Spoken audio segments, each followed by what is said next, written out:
Cawapres nomor urut 3 Mahfud MD menyampaikan orasi kebangsaan dalam peringatan Hari Anti Korupsi Sedunia. Dalam orasi, Mahfud menyinggung upaya yang harus dilakukan untuk mencegah dan memberantas korupsi dengan lebih cepat dan lebih baik. Kami Ganjar Mahfud tidak setuju kalau ada yang mengatakan korupsi itu budaya. Bukan budaya, korupsi itu kejahatan. Karena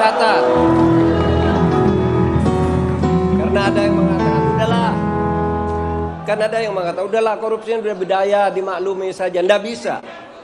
Korupsi itu kejahatan. Di mana-mana kalau korupsi dianggap budaya, negaranya akan hancur secara pelan-pelan.